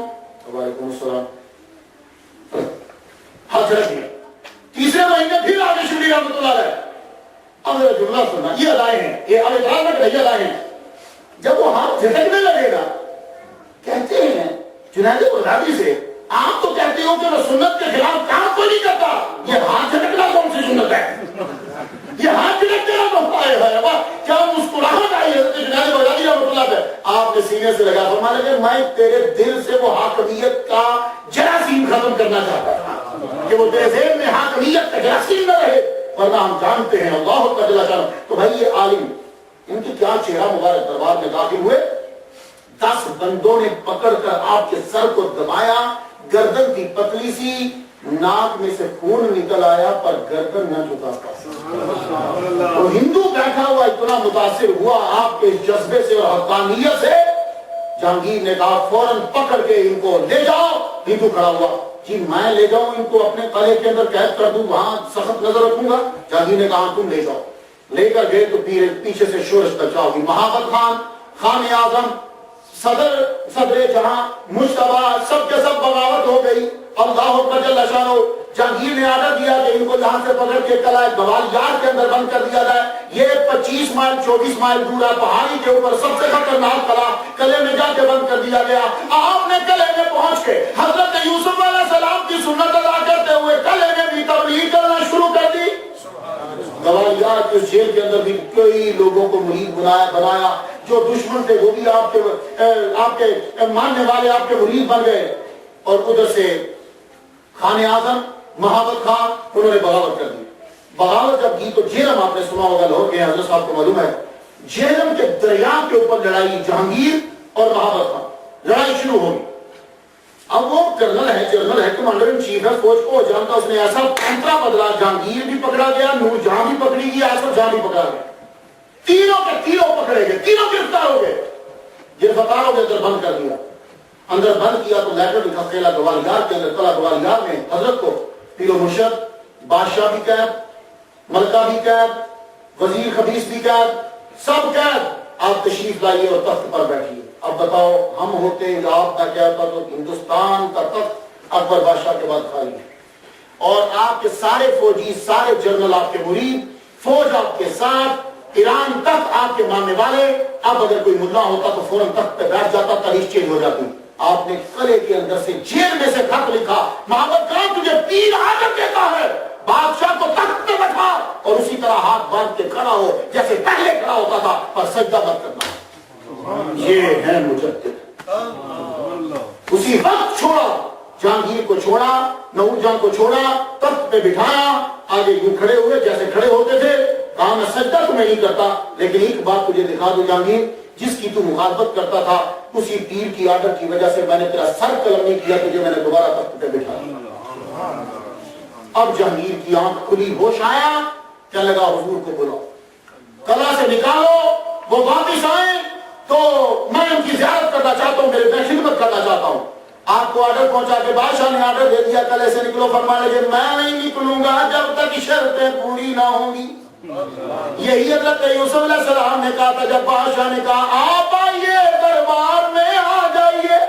ذرا دیکھو نا کیسا مجدد ہے، ہر نبی کا اثر پڑ رہا ہے۔ تب بھی بادشاہ ویٹ کر رہا ہے، آج بھی بادشاہ ویٹ کر رہا ہے۔ تب بھی بادشاہ نے بندے بھیجے اور یوسف علیہ السلام نہیں آئے تھے، آج بادشاہ نے بندے بھیجے، مجدد رسالہ نہیں آئے۔ کہنے لگے شرطیں، کہا کیا؟ شرطیں یہ ہیں، بادشاہ گائے خود اپنے ہاتھ سے ذبح کرے گا، ایک۔ دوسری بات، دربار کے اندر دروازے کے اوپر ایک مسجد بنائی جائے گی، باقی باتیں اور سجدہ کوئی بھی دربار میں نہیں کرے گا، اور جتنی مسجدیں گرائی گئی اور مندر بنائے گئے، میں یہ نہیں کہتا کہ مندر گراؤ، لیکن جتنی مسجدیں گرا کے مندر بنائے گئے وہاں دوبارہ مسجدیں جو ہیں وہ بنائی جائیں، اور شریعت کا آرڈر کر دیا جائے، اور یہ جتنے حرام کام تم نے شروع کیے ہیں یہ سب کے سب روکے جائیں۔ اس نے کہا حضور میں سائن کرتا ہوں، میں مانتا ہوں جو آپ فرمائیں گے وہی ہوگا، ایک دفعہ آپ میرے پاس تشریف لائیے۔ حضور وہاں سے قوالیار کے قلعے سے چلے کشمیر پہنچے۔ اب آ جائیے ظریف صاحب کے علاقے میں، کشمیر پہنچے، شیخ احمد سرندی رحمۃ اللہ کشمیر پہنچے۔ جہانگیر نے ادب کیا، کھڑا ہو کے رستے میں استقبال کے لیے پہنچا، مجدد الفسانی جہانگیر کے دروازے میں پہنچے۔ جہانگیر جو ہے ایک دن، دو دن، تین دن، بڑا عرصہ جہانگیر کے دربار میں رہے۔ سب سے پہلے جہانگیر نے اپنے ہاتھ سے گائے کو ذبح کیا، گائے کو ذبح کیا، اس گائے کے گوشت کے کباب بنائے گئے، محفل سجی، بادشاہ بیٹھا ہے، مجدد الفسانی نے اللہ کا نام لے کے کباب جو ہے وہ گائے کے گوشت کے کھائے۔ اعلان ہو گیا گائے کا گوشت بادشاہ نے حرام نہیں کیا، سب لوگ کھایا کرو، اور گائے جو ہے اس کا گوشت ملے گا تم لوگوں کو۔ ابھی حال ہی میں حیدرآباد میں یہ بڑی گزری ہے، حیدرآباد انڈیا کی بات کر رہا ہوں، وہاں کسی نے بڑی ابھی معلوم نہیں ہے سچویشن کا، وہ مجھے معلوم ہے، وہ گائے ذبح کر ڈالی مسلمانوں نے، ہندوؤں نے غصہ ہو گیا، لڑائی شروع ہوگی، کرفیو لگنے کا بھی اندیشہ تھا۔ لیکن میں کلپ دیکھ رہا ہوں کہ ہندوؤں نے کیا کیا، کسی مسلمان نے گائے ذبح کی تھی، اس کا سارا گوشت اٹھا رکشے میں ڈالا، رکشے میں ڈال کے لے گیا تو گندے نالے میں پھینک رہا، تو وہ پورے کسی نے پتہ نہیں اپنے نہیں بھر کے ڈال دیے فیس بک پہ، گالیاں بھی دے رہا تھا مسلمانوں کو، اور گائے پکڑ کے گندے نالے میں پھینک رہا۔ تو اگلے بندے نے کہا او ظالم، تو اپنی ماں کی کتنی ادب کر رہا، یہ گائے اگر مسلمان کھا جاتا تو ادب زیادہ ہوتا، تو ماں اٹھا کے گندے نالے میں پھینک رہا، یہ ماں کا ادب ہے؟ اور دیکھیے کتنی ہمارے کو کتنی ہے، وہ ماں اٹھا کے گندے نالے میں پھینک رہا، اور ساتھ مسلمانوں کو گالی دے رہا، گالی خود کو دے، اگر مسلمان کھا جاتا تو اچھی جگہ پہ ماں پہنچتی، اب کہ ایمان گندے نالے میں گر گئی۔ اسی لیے کہتے ہیں شرک انسان کی مت مار دیتا ہے۔ یہی وجہ ہے شاید ہندو رام اور ہنومان کا مندر کٹھا نہیں بناتے، ورنہ مسئلہ بن جائے ہنومان کا علیحدہ بنا دیتے ہیں، اور اگر کسی جگہ کٹھا بن گیا رام اور ہنومان کا مندر، اور کسی کی بیوی گم ہو گئی اور وہ گیا رام کے پاس قرآن کہے گا وہ ہنومان کے پاس جا، میری بیوی بھی اس نے لے ڈھونڈ کے دی تھی۔ خدا کا خوف کرو یار، اللہ بھلا کرے ان مجددوں کا، اللہ بھلا کرے ان لوگوں کا جنہوں نے شرک سے ہم لوگوں کو بچا لیا، شرک سے بچا لیا۔ وہ چائنا والا اور نواب بنا، آپ کو پتا ہے چائنا زندہ باد، چائنا نے کہا انڈیا والو تمہارا بھگوان 100 روپے کا تھا، میں تمہیں 5 روپے کا دوں گا، میرے سے 5 کا لو۔ یہ میں جھوٹی بات نہیں کر رہا۔ انڈیا کی اخباروں میں خبریں آ گئی، غریب کا ایک ہی ہنر تھا گلی محلے کا، وہ بھی چائنا نے چھین لیا۔ تو دیکھو جس کا بھگوان 5 روپے کا ہوگا وہ تمہیں 10 روپے کیسے دے گا؟ اگر کسی آدمی کا 100 روپیہ گم ہو گیا اور وہ بھگوان کے پاس جائے اور بھگوان خود ہو 5 روپے کا، اے بھگوان کرپا کرو میرے 100 روپیہ میرا گم ہو گیا، بھگوان کے کا دفع ہو جا، میں خود 5 کا ہوں، لے دوں گا۔ شرک انسان کی مطمع، اس لیے مشرک کا چہرہ دیکھو گے تو تم لوگوں کا روح اور جسم نفرت کرے گا کہ اسے اٹھ جاؤ، شرک سے بچ جاؤ۔ یہ شرک بہت بڑی بیماری ہے۔ میں پڑھ رہا تھا کہ ہم مسلمان کیوں ہوئے، اس کے اندر میں نے پڑھا ایک ہندو کی بیوی مسلمان ہو گئی، وہ جج تھا، اس کی بیوی مسلمان ہو گئی، تو پوچھا گیا کہ آپ مسلمان کیوں ہوئی ہیں؟ کہنے لگی میں راجستھان میں میرے خامد کی اپوائنٹمنٹ ہوئی، راجستھان میں میرے خامد جج لگے، وہاں چونکہ ہم جج تھے ہمارے پاس مسلمان عورتیں بھی آتی تھیں اور ہندو عورتیں بھی آتی تھیں۔ ہندو عورتیں بڑی بن سمجھ کے آتی تھیں، زیور پہننا، کپڑے اچھے، خوشبو لگانی میرے پاس بیٹھتی تھی، اور مسلمان عورتیں بیچاری غریب، راجستھان کے مسلمان کتنے امیر ہوں گے، چند اس دور کی بات کر رہا ہوں، تو وہ بڑی غریب عورتیں تھی، لیکن میں ایک چیز محسوس کرتی تھی، جب ہندو عورت میرے ساتھ بیٹھتی تھی نا تو ایک عجیب قسم کی بدبو آتی تھی، اور مسلمان عورتیں بیچاری آتی تھی تو حالانکہ پرانے کپڑے اور پسینے میں شراب سمٹائی ہوتی تھی، لیکن ان سے وہ بدبو نہیں آتی تھی۔ تو میں نے بڑی تحقیق کی تو پتا چلا یہ شرک کی بدبو ہے، جو یہ نہائی دھوئی ہوئی اور خوشبو والی عورتوں سے بھی وہ بدبو آ رہی ہے۔ تو مجدد فیصانی نے اس چیز سے ختم کیا تھا، دیکھو اللہ اکبر چلا چلو، یہ دربار سے ہٹاؤ یہ چیزیں، یہ کیا تم نے لگا؟ ابو الفضل کا، آپ کو پتا ابو الفضل پہ کیسے مرا؟ ابو الفضل کی گردن کاٹ دی گئی، سر کاٹ کے لٹکا دیا گیا۔ تو جو دین پڑھتے ہیں دنیا کی خاطر ذلیل و رسوا ہو جاتے ہیں۔ ابو الفضل کہ جس نے قرآن کی تفسیر بے نقطہ ہی لکھی ہے، اسے کوئی نقطہ نہیں اس کے لفظوں، جو بھی وہ لفظ لکھتا ہے ایسا حرف نہیں لکھتا کہ جس کے اندر نقطہ ہو۔ اور پتہ ہے آپ کو یہ مدد کس سے لیتا تھا؟ مجدد الفسانی رحمۃ اللہ علیہ سے۔ پتہ ہے مدد کس سے لیتا تھا؟ لاہور کے علماء سے مدد لیتا تھا کہ اب اس جملے کو میں نے بیان کرنا ہے ان لفظوں میں کہ جس میں نقطہ نہ آئے۔ تو جمال طلبی رحمۃ اللہ علیہ حضور کے مریدین اس کی حلق کرتے مجدد الفسانی کہتے ہیں، تو جہاں ابو الفضل کا علم بڑھ جاتا تھا مجدد الفسانی اس کی رہنمائی فرماتے تھے کہ میرے نبی کی تعریف ہے، چلو کوئی بات نہیں ہم تمہیں بتاتے ہیں۔ تو جہانگیر کے دربار مسجد بنی، سب سے پہلی جماعت کشمیر کی اس دربار کے مسجد کے اندر مجدد الفسانی رحمۃ اللہ علیہ نے کروائی۔ بادشاہ ایک دن جہانگیر بادشاہ بیمار ہو گیا، کہنے لگا حضور میرے لیے دعا کیجیے۔ آپ نے فرمایا وضو کرتا ہوں، وضو تازہ کروں گا، لوٹا منگواؤ۔ اس نے لوٹا منگا تو لوٹا سونے کا، آپ نے سونے کا لوٹا، فرمان لگے میری ساری تبلیغ اتنی کر کر کے پھر سونے کا لوٹا؟ او بھائی سونا حرام ہے۔ تو بادشاہ کی تعلیم دیکھو، کہنے لگا جی حرام کیا ہوتا ہے؟ یہ جہانگیر بادشاہ پوچھ رہا حرام کیا ہوتا ہے؟ تو جب بادشاہوں کو یہی نہ پتا ہو حرام کیا ہوتا ہے تو خاص حکمرانی کرے گا۔ جو تمہارے مدرسے کا پڑھا ہوا نہیں ہے وہ تم پہ حکمرانی کیسے کر سکے گا؟ جو جس کے پاس تمہاری تعلیم بھی نہیں ہے وہ تمہاری حکمرانی کس طریقے سے کر سکے گا؟ اپنے حاکم وہ بناؤ جو تمہارے مدرسے کا پڑھا ہو، حاکم اسے بناؤ جو تمہاری گلیوں میں چلتا ہو، حاکم اسے بناؤ کہ جو تمہارے معاملات کو جانتا ہو۔ اسے حرام کا نہیں پتا، لیکن نور جہاں پیچھے سے سمجھ گئی، اس نے فوراً بلوری یہ لوٹا جو ہے وہ پیش کیا پانی کا، پردے کے پیچھے سے آپ نے وضو فرمایا، وضو فرما کے آپ نے 2 نفل پڑھے، نفل پڑھنے کے بعد آپ نے بادشاہ کے لیے دعا کی تو فرمانے لگا میرا من چاہتا ہے کہ میں سرہند واپس جاؤں، تو ٹھیک ہو گیا انشاءاللہ۔ 1-2 دن کے بعد وہ ٹھیک ہوا، کہنے لگا حضور آپ مت جائیے، ذرا رک جائیے، میرا من چاہتا ہے کہ میں بھی سرہند آپ کے ساتھ چلوں۔ جہانگیر بادشاہ مجدد الفسانی رحمۃ اللہ کے ساتھ سرہند آیا، سرہند پہنچا، آتے ساری آپ کو پتا بادشاہوں کا رہنا سنا اور ہوتا ہے، فقیروں کا اور ہوتا ہے۔ وہ جب گزرا تو مکان سرہند کے ٹیڑے میڑے تھے، اس طرح کو بنا غریبوں کی آپ کو پتا جسے دل کیا بنا دیا، یہ کوئی امریکہ اور کینیڈا تو نہیں ہے نا بھائی یہاں یہ نہیں بن سکتا، یہاں یہ نہیں بن سکتا، اور جس کا جہاں دل کرے وہاں مکان بنا دیا۔ بادشاہ نے کہا گراؤ، مجدد الفسانی رحمۃ اللہ شیخ احمد سندھی کے گھر میں جاتے ہوئے راستہ سیدھا نہیں ہے، ابھی 4 ہی مکان گرے تو کسی نے روتے ہوئے کہا حضور مکان ہمارے گر رہے۔ ہم نے کہا تمہارے مکان کیوں گرا رہا کوئی؟ کہا جی بادشاہ کا آرڈر ہے کہ مجدد کے گھر کو جو راستہ جاتا ہے وہ سیدھا نہیں ہے، بیچ میں مکان آ رہے ہیں۔ ہاں خود کے فرمانے لگے ہم اسی طرح ہی رہتے ہیں، ان غریبوں کے مکان یہی رہنے دو، انہیں مت گراؤ۔ اچھا حضور، اپنا ڈیرا لگایا، ڈیرا لگا کے وہاں رہا، کھانے اب کہا مجدد ثانی رحمۃ اللہ فرمایا بادشاہ اب تیرے باورچی کھانا نہیں پکائیں گے، تو کچھ نہیں کرے گا، اب جتنے دن تو رہے گا تیری ضیافت یہ اللہ کا فقیر کرے گا۔ مجدد ثانی رحمۃ اللہ علیہ کے باورچی نے کھانا پکایا، ایسے میٹھے اور ایسے کھانے پکائے، اب پتہ نہیں کون پکاتا تھا، تو کھانے پکا کے جب جہانگیر کے سامنے پیش کرے کھائے تو کہ حضور اس کی ریسیپی جو ہے وہ میرے ذرا باورچی کو بتا دیجیے۔ حضور دوسرے دن پھر کہا اس کی ریسیپی ذرا میرے باورچی کو بتا دیجیے گا، آپ اس کو نہ پڑھتے، فرمانے لگے اچھا جتنے دن ضیافت وہ رہنا چاہتا تھا رہا، اس کے بعد روانہ ہونے لگا، کہنے کا حضور آپ میرے ساتھ چلیں گے؟ آپ نے فرمایا تھوڑی دیر سوچا تو شاید الہام ہوا آپ کو کہ ابھی آپ کی زندگی کچھ باقی ہے، آپ چلیے۔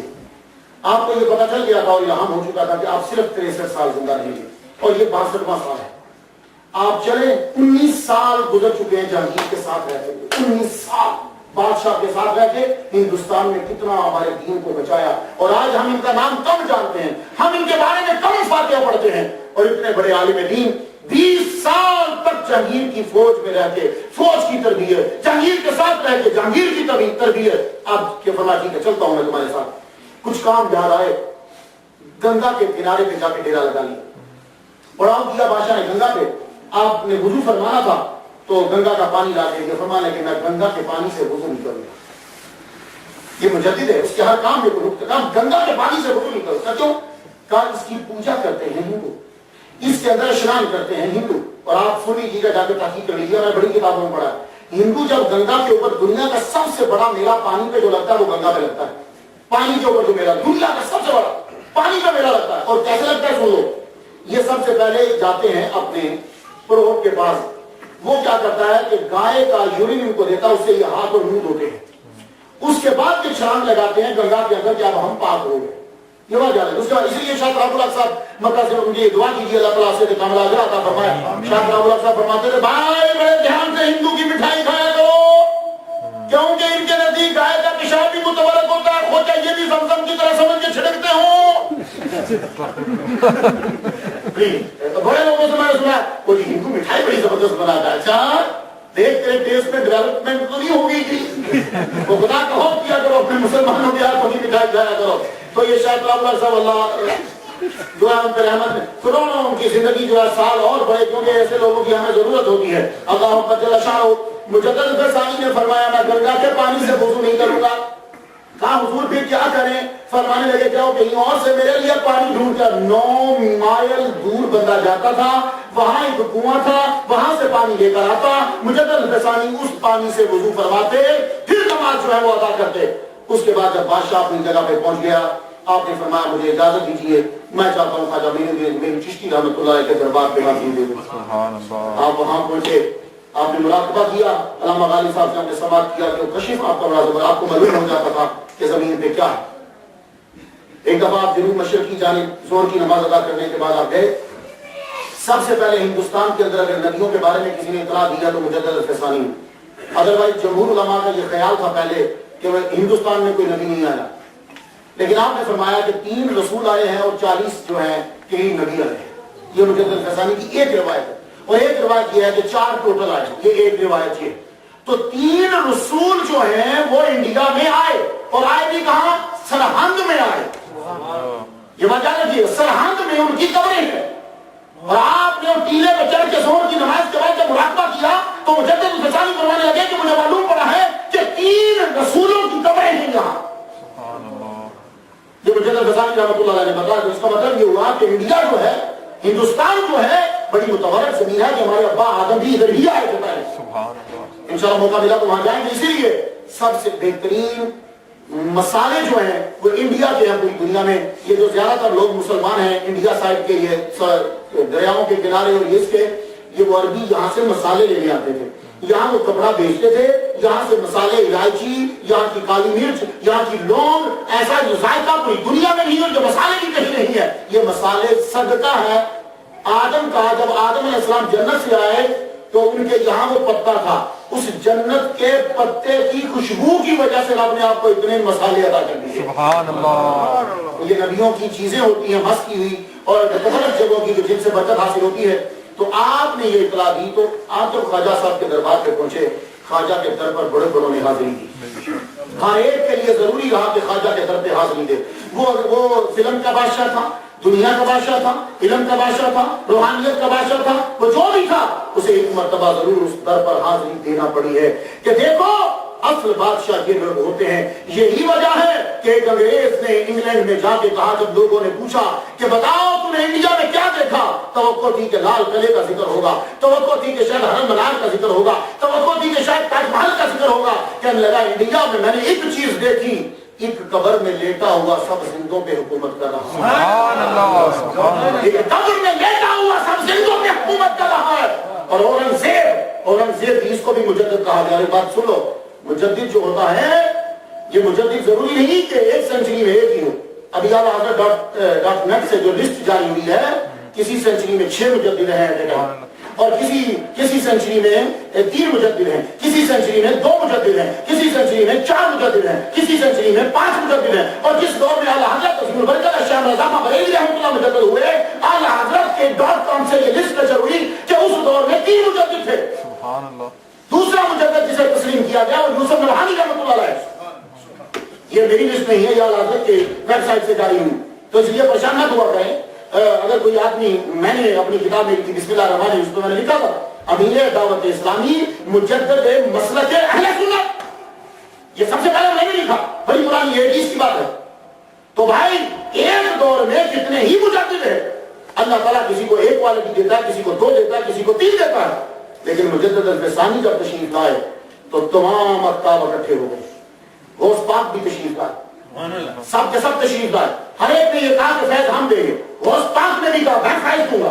ہر ایک نے کہا فیض ہم دیں گے. سلسلہ سہروردیہ, قادریہ, چشتیہ, نقشبندیہ سب اکٹھے ہو گئے. پھر میرے نبی نے آ کے فیصلہ کیا تھا, سنو ضرورت نہیں, کیونکہ ان سے جس کی طرف یہ ہوتے اس کا سلسلہ پوری دنیا میں پھیلتا. آپ نے فرمایا سلسلہ تو نقشبندیہ ہی چلے گا, لیکن تم جمع خاطر رکھو, جو جس جگہ اس کا نام چلے گا ہر سلسلے کو فیض ملتا رہے گا. اور آپ جب تک تھے تب تک سہروردیہ, چشتیہ, قادریہ, نقشبندیہ چاروں میں بات کرتے تھے. جب آپ دنیا سے رخصت ہونے لگے آپ نے فرمایا سنو اب میرے بعد صرف 2 میں بات کرنا, میرے مریدوں, یا قادریہ میں کرنا یا نقشبندیہ میں کرنا. سبحان اللہ. یہ آپ وصیت فرما کے گئے, اب قادریہ میں تو فیض ہر جگہ.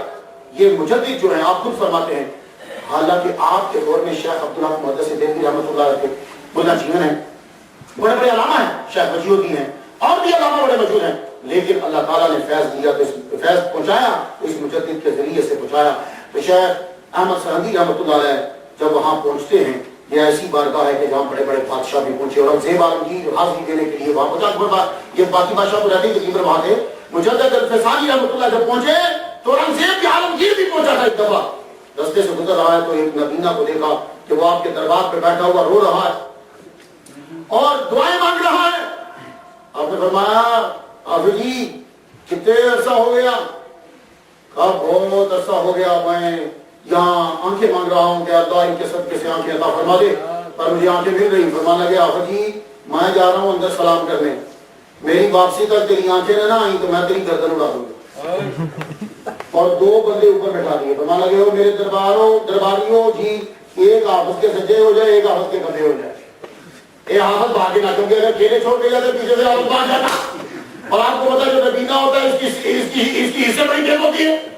اور آپ نے فرمایا حافظ بھاگے گا اور میں جا رہا ہوں خواجہ کے در پہ سلام کر لے. اورنگزیب عالمگیر جب سلام کر کے واپس آئے تو حافظ تیری دونوں آنکھیں واپس نہ آئی تو میں تیری گردن اپنے ہاتھ سے اڑاؤں گا.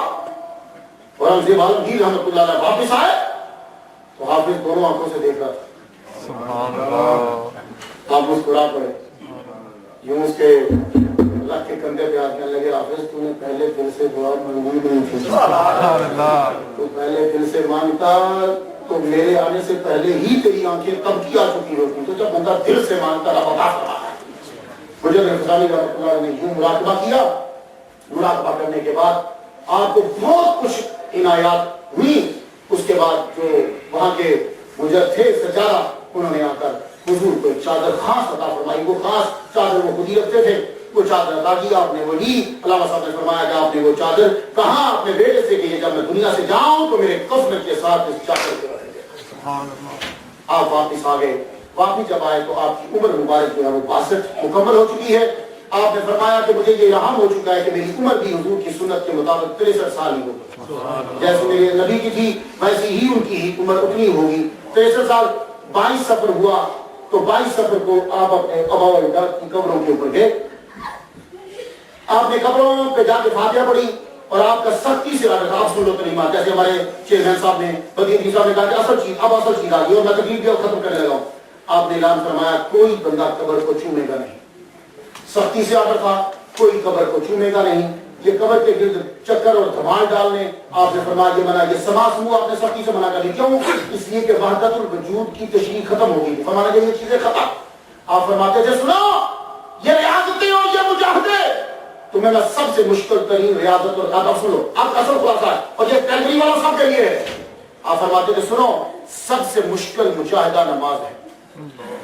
جس نے خشوع و خضوع سے نماز ادا کر لی اب اس کو کسی چلے کی ضرورت نہیں کسی مجاہدے کی ضرورت نہیں. سبحان اللہ. کیونکہ رب نے قرآن میں کہا انہا لکبیرۃ انہا لکبیرۃ یہ نماز بہت بھاری ہے الا علی الخاشعین. جب خشوع ہوگا تو پھر ہلکی ہو جائے گی ورنہ یہ بڑی بھاری ہے. تو جب تم نماز پڑھ رہے ہو یہ مجدد الفسانی کا سبق ہے. کبھی آپ نے نماز مس نہیں کی اشراق مس نہیں کی چاشت مس نہیں کی ابابین مس نہیں کی تہجد مس نہیں کی. ابابین میں سورہ واقعہ پڑھتے تھے. یہ ابابین 6 نفل ہیں جو مغرب کے بعد ادا کیے جاتے ہیں. ابابین میں سورہ واقعہ پڑھتے تھے اور آپ وتر پڑھتے تھے. سن لیجیے اب یہ اصل چیز ہے. وتر پڑھتے تھے.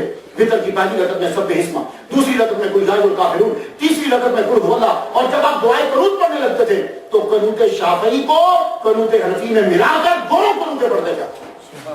کیوں؟ آپ سنیے کیوں. آپ حنفی تھے مجدد الفسانی مسلک حنفی ہیں. کسی نے کہا حضور پیار تو کرتے ہو امام شافعی سے تو پیروی کرتے ہو امام اعظم کی یہ وجہ کیا ہے؟ آپ کو تو شافعی ہونا چاہیے کیونکہ آپ کو امام شافعی سے بڑا پیار ہے. کہنے لگے دونوں مجتہدوں کے مسائل جو ہیں وہ میرے سامنے آئے. میں نے ریسرچ کی. حق 2 حصے امام اعظم کے ساتھ تھا اور 1 حصہ امام شافعی کے ساتھ تھا.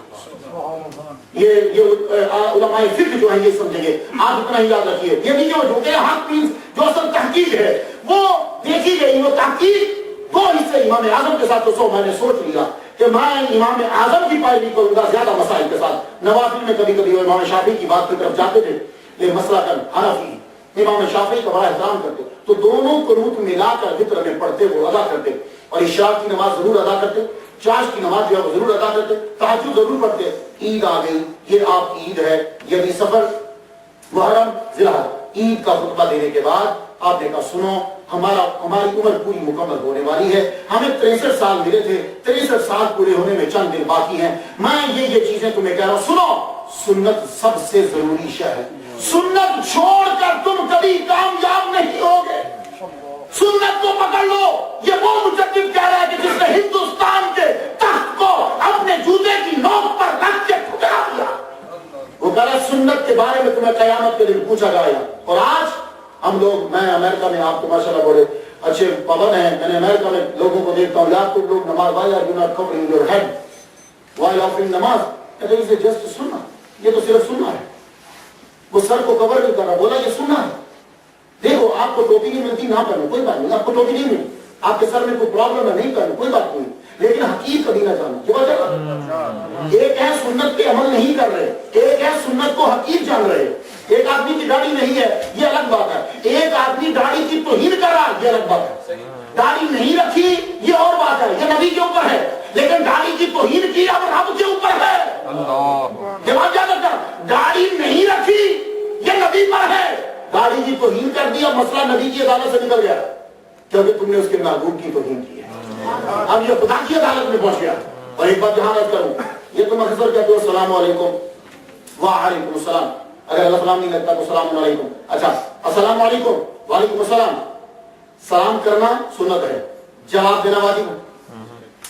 سلام کرنا سنت ہے جواب دینا واجب ہے. یہ اکبر بادشاہ نے بدل دیا تھا اس کو بھی.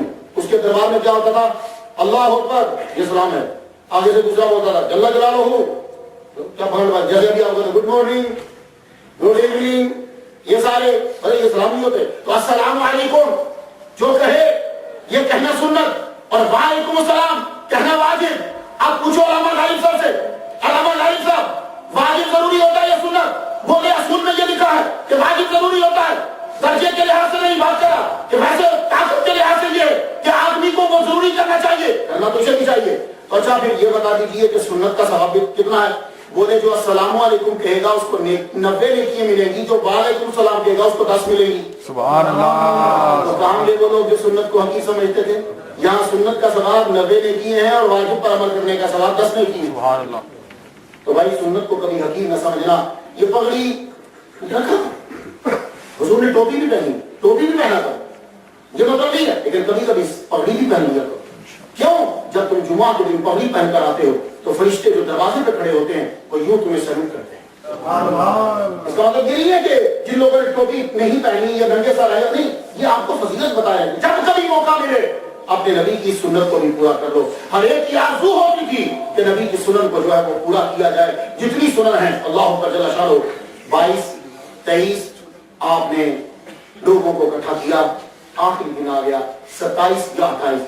علامہ صاحب نے جو ریسرچ کی ہے وہ 28 کی ہے اور 29 کو ان کی وفات. میری جو ریسرچ کی وہ 27 کی ہے، 28 کو ان کی وفات. آپ نے دنیا سے رخصت ہونے سے پہلے کا دن جو ہے نماز جمعہ بھی آپ نے پڑھایا. نماز جمعہ میں آپ نے تقریر کی. تقریر کرنے کے بعد آپ گھر تشریف لائے. رات جو ہے وہ گزر گئی.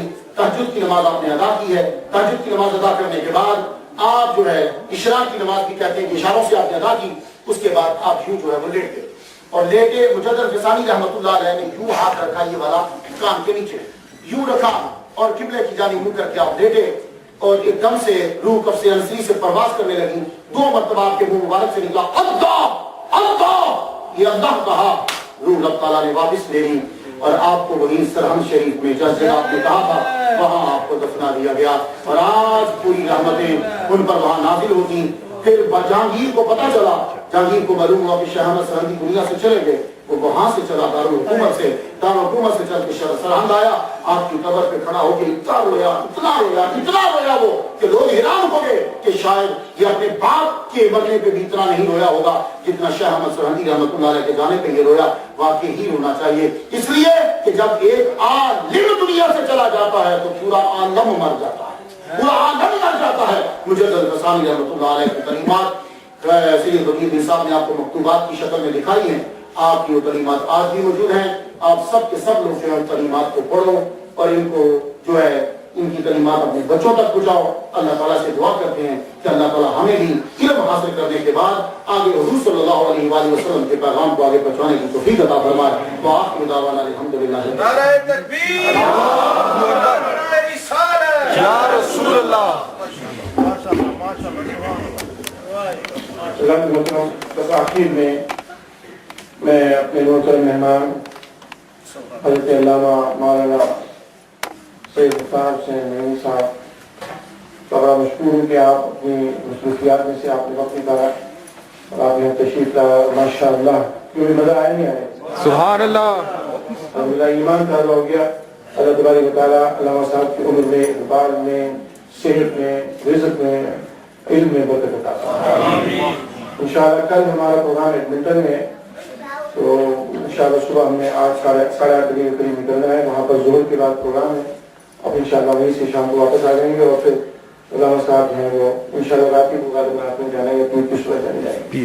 حضرات محترم بس آخر میں ایک بات میں آپ یہ عرض کروں کہ آپ یہ جو آپ نے ساری باتیں سنی ہیں کو یاد رکھیں اور بتائیں کہ یہ ہمارا الحمدللہ اہل سنت والجماعت کے بزرگوں دور ہوئی جو نبی علیہ السلام کے بارے میں کیا عقائد رکھتے رہے، بزرگان دین کے بارے میں کیا عقائد رکھتے رہے اور معاملات میں ان کے کیا حالات تھے. ان چیزوں کو بتائیے. ان کے لوگوں کو بلا وجہ وہم ہو گیا ہے یا غلط فہمیاں ہو گئی ہیں. تو اللہ تبارک و تعالیٰ علامہ صاحب کے صحت میں اور آپ کو بہت برکت عطا فرمائے. آخر میں علامہ صاحب انشاءاللہ السلام کو تبرک بھی ہے، کھانا بھی ہے. پلیز کھانا کھا کے جائیے گا. آئیے حافظ صاحب یہ دیکھ کے آئے تھے ہمارے